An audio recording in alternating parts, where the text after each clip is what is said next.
Well, Carrie, as you well know, those tides actually affected a cruise ship leaving San Francisco's port. Frustrated passengers are upset about waiting so long to set sail from San Francisco on a Princess cruise headed to Mexico. Today in the Bay's Ginger Conejero Saab live for us in San Francisco. And Ginger, that ship may now have sailed, but I'm pretty sure a lot of those passengers, not so much over the anger of having to wait so long.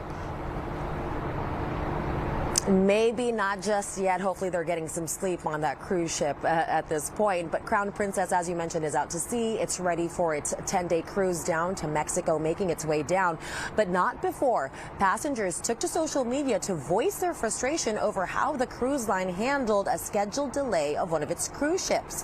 One user on social media platform X shared that her 82-year-old father and family, plus thousands of other people, were waiting in a drafty warehouse. This person continued on to say there was no food available and water was limited. Food delivery for them was not an option because people did not want to leave or else they would lose their place in line.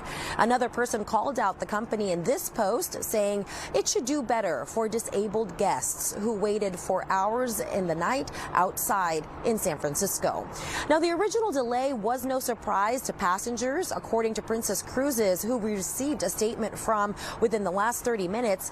They received notification from SF port officials of an increased accumulation of silt in the vicinity of the designated cruise berth that would affect embarkation for the Crown Princess yesterday, December 12th. Now, that buildup in conjunction with unusually low tidal levels, as Laura mentioned, and Carrie, at San Francisco Bay meant that the ship would not have the required keel clearance to dock and embark at the originally scheduled time Tuesday morning.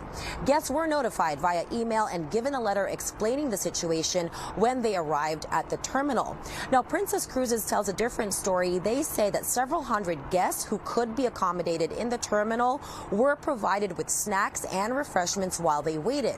In addition, Princess Cruises worked with the nearby Hyatt Hotel to arrange an alternative space in the hotel's convention area for more than 1,500 guests. However, this was the scene outside Pier 27 last night. Passengers who planned for that original delay were not expecting for that delay to be pushed back even more. Crown Princess departed San Francisco at 1:15 this morning, almost 5 hours more than the original delayed plan of leaving. Now, we caught up with some passengers who tried to make the most of that added wait. We have literally been sitting out here since 7:30. In the morning? No, sorry, 7:30, 4:30 in the afternoon, waiting. They told us that they would check us in by 6:30, and we've just been sitting here trying to get in. We're starving, yes. You're going to get a $25 credit on board. Can you believe that? I mean, honestly, I don't even think that's enough for a drink. And I missed my alcohol package, which we're not going to be able to get because the day is gone. So you're pretty upset? Yeah, I'm upset, yeah. But I am excited to go on the cruise. We're going for 10 days, so don't have much of a frame of reference, but yeah, okay. Still having fun. Well, it sounded like that woman had some room there for moving from upset into possibly feeling better about the situation. But that $25 credit seems like it's not enough for passengers who really went through more hours of waiting. Marcus and Laura.